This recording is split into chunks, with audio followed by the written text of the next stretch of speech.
What's up, everybody? Welcome to another director ranking video where I rank every film by a certain director. I have done other director ranking videos in the past, such as Darren Aronofsky, Quentin Tarantino, and Wes Anderson, along with others. But today I will be ranking all of Wes Anderson's cousin, Paul Thomas Anderson's work. That's just a joke. I don't think they're related. That would be cool, though, if they were. But, yeah, Paul Thomas Anderson. All of his films ranked from my least favorite to favorite. So, before we get started, I should point out... Yeah, you're probably wondering, where are you right now? So, right now, I am filming in my garage, and this is my brother's... studio, if you will. This is where his band practices. You can see the drum set there. My room. I'm recording this kind of late. It's 9 o'clock now. The time I'm recording this, and my room didn't look too good. I don't think this looks really any better. Honestly, I'm not sure. As I'm looking at the screen right now, it looks okay, but I don't know how it's going to look on video. We'll just see, because I noticed also my last video, it didn't look too good either in my room. It was kind of like, I know the windows because of the windows in my room, and it was like dark outside kind of, so it didn't look too good. I apologize for that, the lighting, and it's just, yeah, I know, I need better equipment to record on and whatnot, but I'm trying my best, you know. I'm still learning as I'm going on, even though it's been about 3 years since I've done this channel, but yeah, that's beside the point. So anyway, so just bear with me. If this doesn't look too good, I apologize, but just bear with me. As long as it sounds alright, then yeah. Okay, so anyways, let's just go ahead and get started with this ranking, shall we? So yeah, all 9 of Paul Thomas Anderson's films ranked from my least favorite to favorite. Okay, let's waste no time. Let's go ahead and get started, shall we? So, coming in at number 9, my least favorite Paul Thomas Anderson film is Inherent Vice, which I think is a lot of people's least favorite. And also, I want to point out that this was actually my first Paul Thomas Anderson film I've ever seen, and that wasn't a good choice because I didn't like this movie even then. This movie, I tried rewatching this movie for the ranking. I couldn't even finish it. I only watched like the whole thing only once, and this movie is just not good, unfortunately, because you do got a lot of great actors in this movie. Of course, Joaquin Phoenix and what's his name? Thanos. Josh Brolin. I couldn't think of his name. Josh Brolin and Owen Wilson, Maya Rudolph, what's her name? Catherine Watterson, I think is her name, from mid-90s. Yeah, you got a lot of good actors in this. I think also Benicio del Toro was in it, if I'm not mistaken.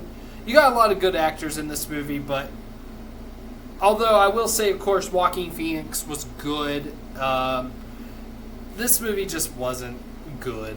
It was boring, and the story wasn't interesting at all. The movie kind of felt like it was trying to be a more serious version of The Big Lebowski, and that just didn't work. Like Joaquin's character was a little bit similar to the dude in The Big Lebowski, but definitely not as funny, though. Now, okay, there are a little bit of funny moments and just like interesting stuff in this movie. The cinematography looks good. Editing's not bad. The soundtrack is really good. And of course, the performances are good too. But it's just not a good movie. It's not an entertaining movie. It's really boring. yeah, I'm not a fan. I really don't like Inherent Vice, and that is why it is my least favorite, my number 9. Yeah. Okay, coming in at number 8, we have Phantom Thread. Now, I know there are a lot of people that like this movie, and I get it. This movie isn't bad. Like, it wasn't as bad as Inherent Vice, not even close. Like, when this movie started out, I actually kind of enjoyed it, but it kind of just, like, dragged as it kept going, and I just lost interest by the third act of the film.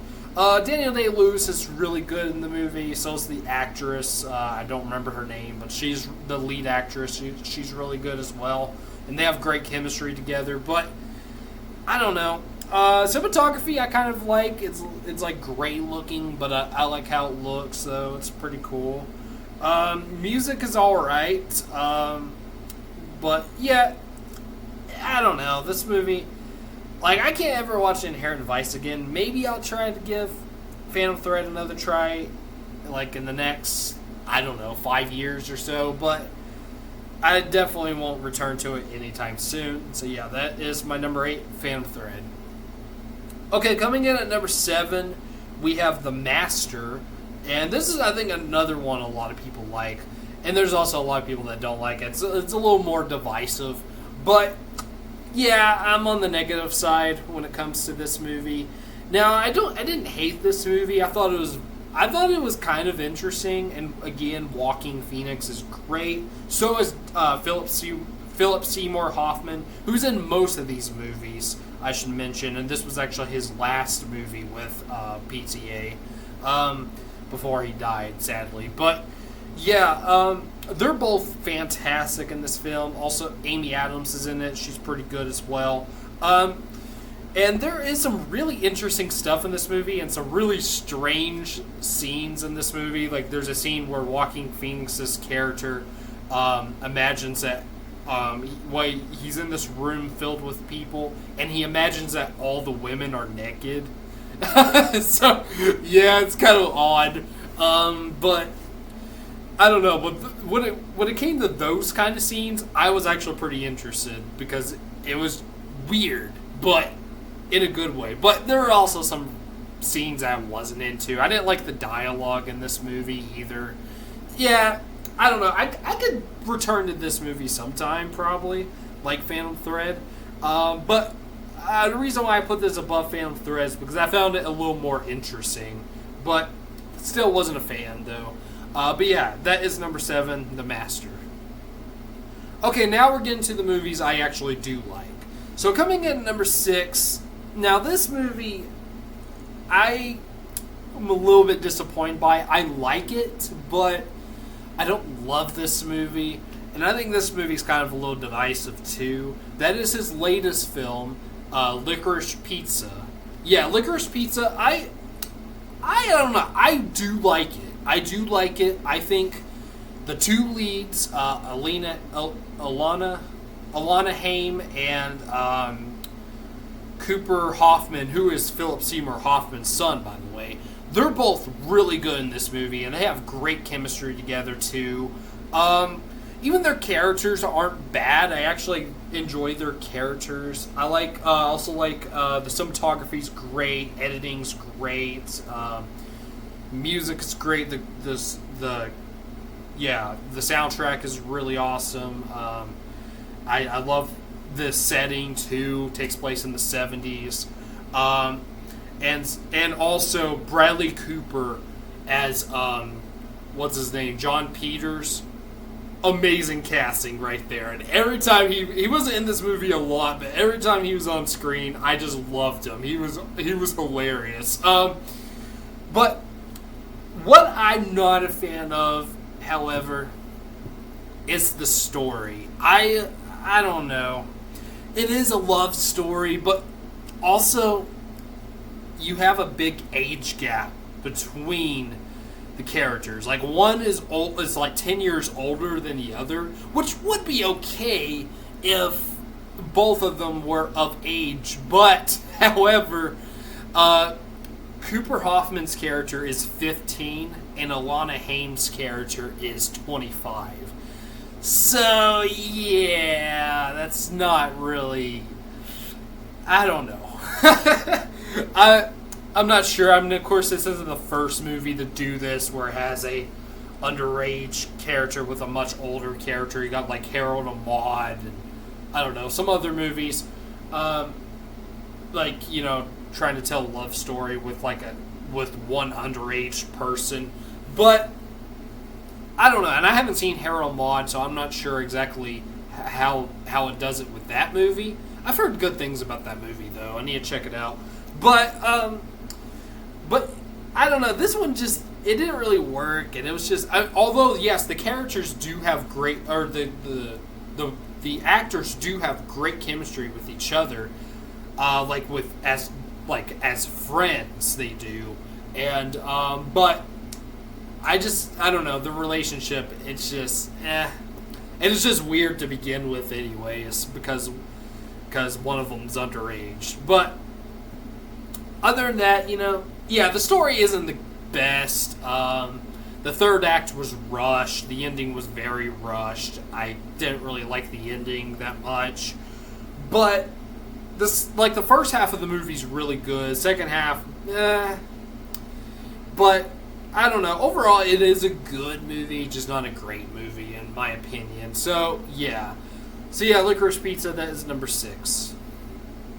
Okay, my number 5 is a movie that maybe a lot of people would put as their number 1, and I totally get, because I do like this movie a lot. Especially, I rewatched this for the ranking, and I liked it a lot better, because I did review this movie long ago on this channel. Check it out if you want, but I wasn't a fan of it whenever I saw it. But rewatching it, I do like it a lot now. My number 5 is the film that put PTA on the map. That is Boogie Nights. Boogie Nights is great. Boogie Nights is a really good movie about the porn industry in the 70s. Really good. And you got great performances by Burt Reynolds, Julianne Moore, John C. Reilly, Philip Seymour Hoffman again, William H. Macy, and a surprisingly good performance by Mark Wahlberg as the lead character, Dirk Diggler. He is actually really fucking good in this movie, and I don't even like Mark Wahlberg. I really don't. Like, he usually annoys me, or I just don't think he's that great of an actor. He's pretty good in some comedies like the other guys, and Ted, but most of the time when he does drama, I'm not a fan. But this, on the other hand, he is surprisingly really good. Like, really fucking good. Surprisingly. I remember when I first saw this movie, like when I reviewed it, I said I wasn't really too into the dialogue. That has changed now. I really like this movie quite a bit now. I wouldn't say it's one of my favorite movies of all time. You know, obviously there's 4 others, but maybe the more I watch it, maybe the more I'll love it. We'll see, because I've only seen it twice. At the time I'm recording this, I've only seen this movie twice. I kind of feel like maybe it'll grow on me the more I watch it, but I still really enjoy it. I would still give it at least an 8 out of 10. Like, it's really good. So yeah, Boogie Nights, that is number 5. Okay, coming in at number 4, you might be surprised I have this over Boogie Nights. You probably are, because I think a lot of people might put this at the bottom, or close to the bottom at least. That is his debut film, Hard 8. This movie actually surprised me of how much I liked it. I really enjoyed this film a lot, actually. You got John C. Reilly again, Gwyneth Paltrow, Philip Baker Hall, and also Philip Seymour Hoffman is like in one scene. Oh, you also got Sam Jackson. I forgot. Yeah, Sam Jackson's in this movie too, which is the only PTA film Sam Jackson's ever been in, unfortunately. I don't know why. But they're all great in this film.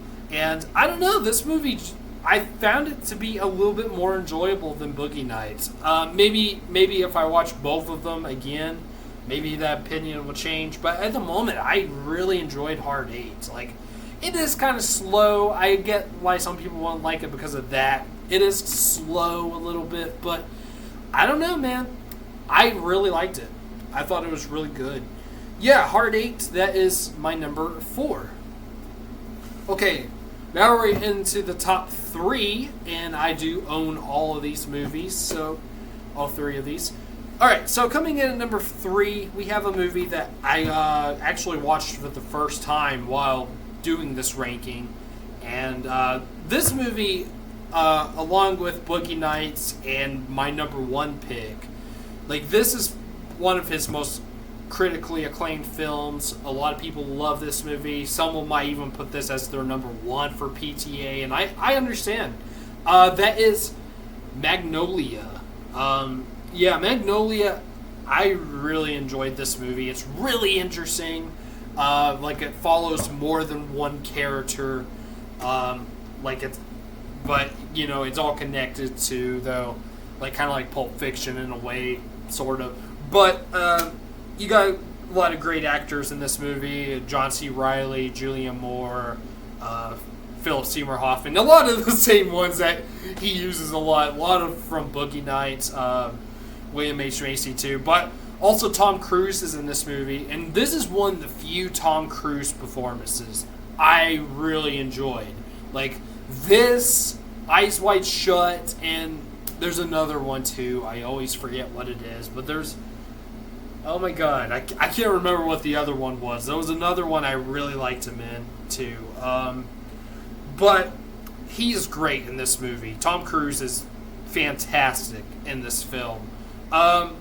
He's one of the best. I really like John C. Reilly's character in this movie as the cop.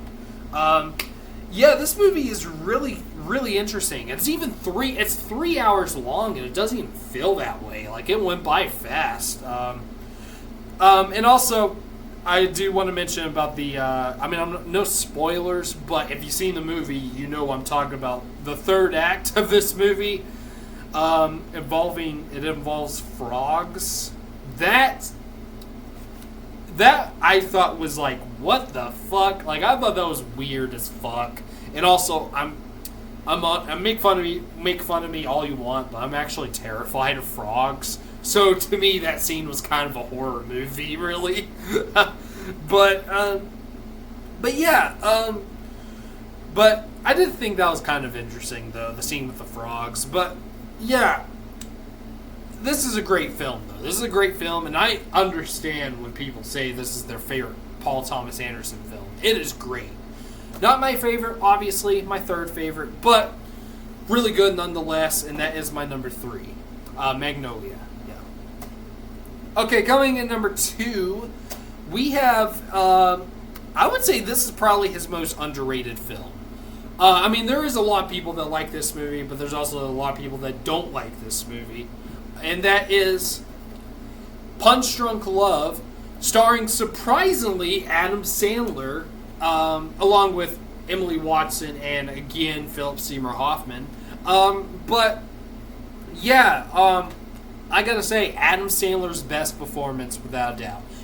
If you don't like, even if you hate Adam Sandler but haven't seen this movie, watch it anyways, because it's not your typical Adam Sandler movie at all. Like, he doesn't do, he doesn't do the same comedy shtick that he always does. He is funny in this movie, and this is kind of a comedy too. Like, I would say more of a romantic comedy, but in a different way though. Like, it's more of a art house, artistic, romantic comedy. But yeah, he is amazing in this movie as Barry Egan. Is that his name? The lead character.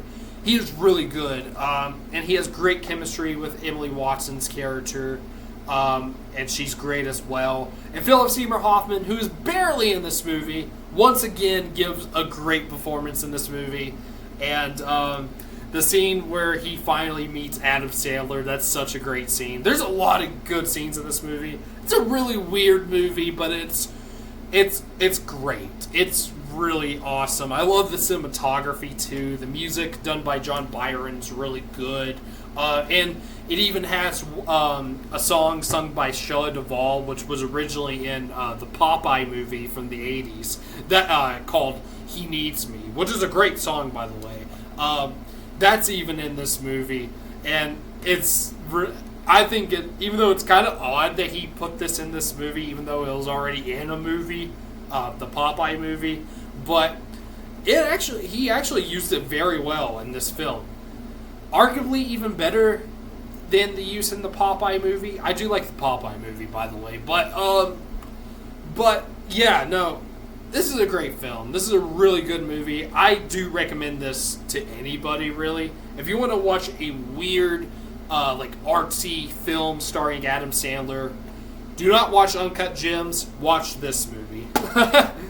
I'm sorry, I don't like Uncut Gems. I think Punch Drunk Love is 10 times better. I remember I actually watched Punch Drunk Love and Uncut Gems at the same time. I had a double feature when I first saw those movies, and I loved Punch Drunk Love, and I did not like Uncut Gems at all. I haven't revisited Uncut Gems. Maybe I need to. I don't know, but I thought that movie was terrible compared to Punch Drunk Love. Like this is like almost, if not, a masterpiece. So yeah, Punch Drunk Love is my number 2.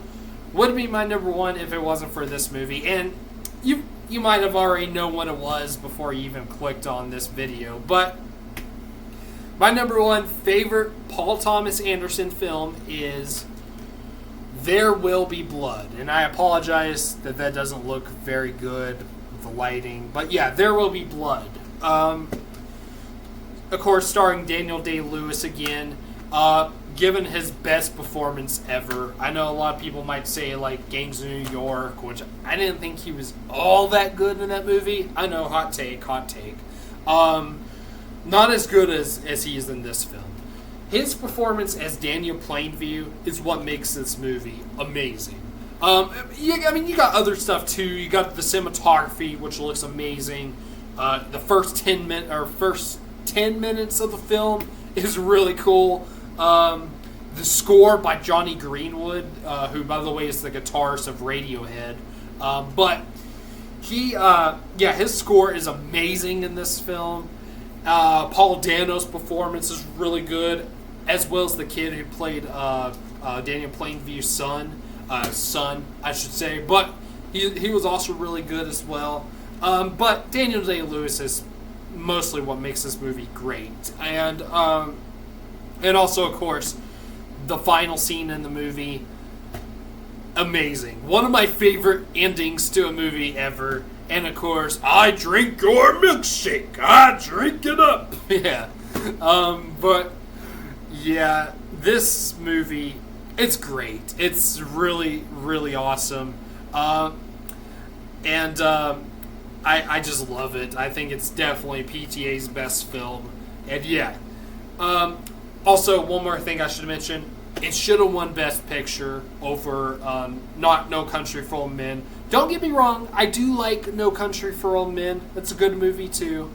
But not as good as this one. And unlike No Country for Old Men, this movie has an amazing ending. I don't like the ending to No Country for Old Men. Sorry. But I know there's a lot of people that don't like it either, but yeah. But yeah, that should have won Best Picture. It should have. But anyways, though, yeah, There Will Be Blood is my number 1 favorite Paul Thomas Anderson film. Yeah. Alright, there we go. There is my ranking for all of Paul Thomas Anderson's films. So, in the comments, please give me your ranking for all of Paul Thomas Anderson's films. If you haven't seen them all, that's fine. Just give me a ranking of the ones you have seen. Or just say what your favorite and least favorite PTA films are. Okay, so... So, coming this Saturday, hopefully should be a new episode of Your Cousins Are Critics. And it's been a while. We haven't even done it since I went on my hiatus. Unfortunately, we haven't. But we should be doing one. We should be doing one this Saturday. That should be out this Saturday, and it will be hopefully it will be the movie Lost Highway, the David Lynch movie. Yes, so look out for that. And as for next Wednesday, that will be another director's ranking video, and that will be for J.J. Abrams. So look out for that as well. Alright, so please like, subscribe, comment, and hit the bell. And I'll see you later. Alright. Peace.